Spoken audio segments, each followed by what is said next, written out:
Hello everyone, it's Friday, May 24th, and today we're going to look at our 150 garden. We're going to call this the 150 garden for the time being because this is roughly 150 square feet, and since we have many gardens throughout our property, we'll start to kind of delineate them that way.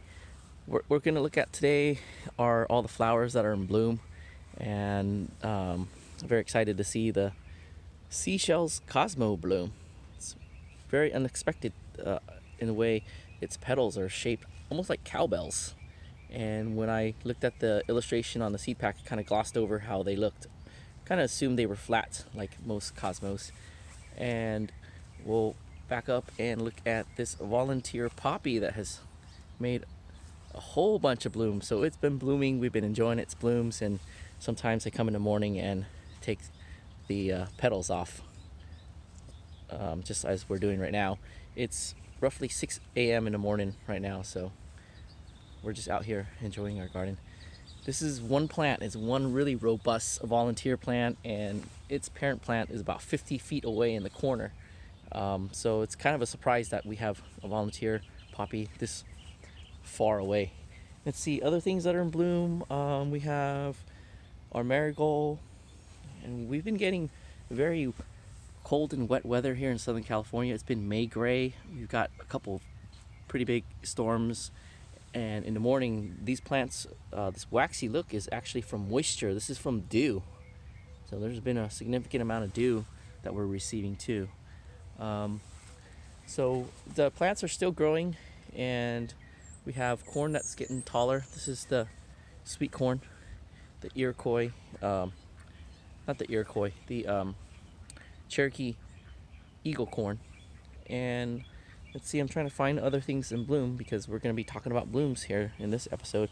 We have peppers that are in bloom. So this is our paprika pepper. They're in bloom, and then we have some fruit sets down here. And the other thing that is in bloom are our Roma tomatoes. And we see some yellow flowers there. If you caught the previous updates and you're aware of this area, we have some lemon pepper that's sandwiched in between here. We're not going to do anything about the lack of light for them. We're just going to let them stay under here. Eventually we'll remove these plants, and the hope is that they'll just explode with growth once they get more light. And I know it's somewhere in here. It's camouflaged now. Here it is. So there's a lemon pepper, and then we have some other peppers that are starting to get crowded out by our Roma tomatoes, like this pepper here and this poblano pepper. I haven't had really good luck with poblano peppers. I'm finding that they like heat, and it's not too warm for them right now. We have rainbow bell pepper that's forming a bell there, and then we're still waiting on our Anaheim peppers. And then over here we have our garlic. I want to thank a viewer for commenting because we learned a lot from comments on our videos, and she shared with us, or I'm sorry, he or she, the screen name is kind of ambiguous right now, shared with us that this effect here from our garlic, in our garlic harvest video, is called witch's broom, and this happens when the plant is stressed, and there are multiple stressors, but very likely from their comment, this is from too much moisture and inadequate drainage. So we had a lot of rain in the winter and the spring, and our soil has a lot of clay to set up for our dry California climate, and this time around the clay kind of caused the witch's broom to occur. So I was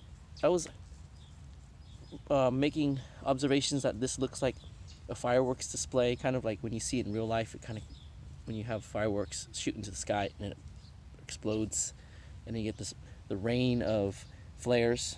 So that's what it looked like.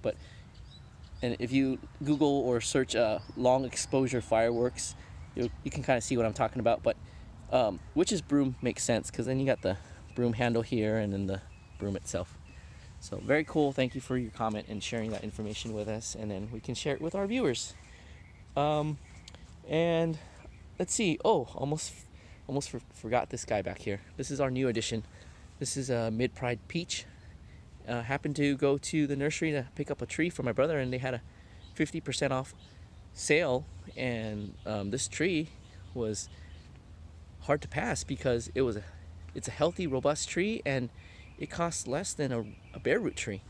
So the idea is to plant this and try to kind of let it grow almost in a espalier way, where we're going to try to train it so that it grows horizontally, because we have a lot of sun here and we want to protect our blueberry plants during the summer.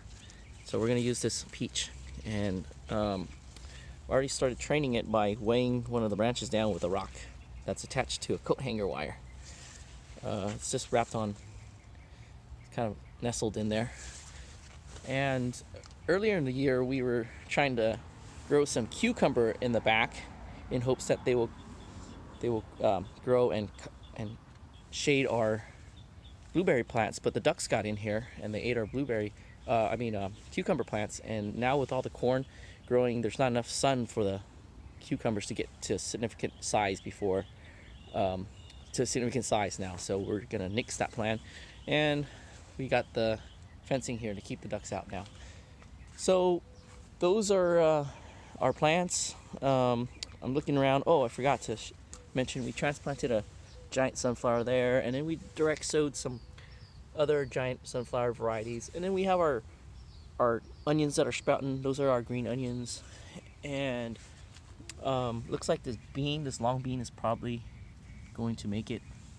We sowed it here and it took a long time before it sprouted, so hopefully the birds don't get it. But the corn here takes a long time to mature, especially since we're seed saving. So these stalks are going to be here for a while, and the idea is to let the beans just grow on the stalks. And our tomato plants, we've gone and stuck poles in the ground. We have our Walla Walla onions that are coming up, and then we have our more green onions that we have coming up. So we try to grow very intensively here in California, because as we've discovered, it can benefit our soil, because we're getting a lot of solar rays hitting the soil and burning and drying it out. So these plants are here to help act as a living mulch. And also we've grown this cosmos here with our strawberry popcorn. This plant doesn't get very tall and it produces smaller ears, so that probably means it doesn't require as much sun and energy to do that. So that's why we stick other plants with it. Versus over here, this is a sweet corn and it needs a lot of energy to do that, so we don't try to divide the potential up too much, so it's not sharing too much with other plants, so we have a good clearance. And then we have onions next to it, because we think onions don't take too much from the soil away from the corn. So that's gonna be our episode today. We have these, I'm just in awe of these pretty flowers. These are Lauren's Grape Poppy. I just thought that someone might ask. They're really pretty. I really enjoy them because they are pretty in so many ways. The plant is pretty, the buds are pretty. Sometimes they grow out and they get all curly and wavy. You may have seen that in the previous video from this year where we looked at another plant that's grown out in front. Once they bloom, they have these pretty tulip-like petals, and that's one of my favorite type of flowers, the tulip. And then when you look inside, they got these like frilly pollen, are they called stamas? And then you have the seed pod in there, so it's a pretty plant. Then once you get the seed pod, you get another enjoyment from it. So I bet you if you put some eyeballs and a smile, it looks like a dude with funny hair. Okay, we're gonna end it now. So that's our update for today from the 150 garden, and next time we'll look at the rest of our garden, and then look at some of the construction that has already begun. So until the next video, have a great day, and we'll see you then. Thanks for watching.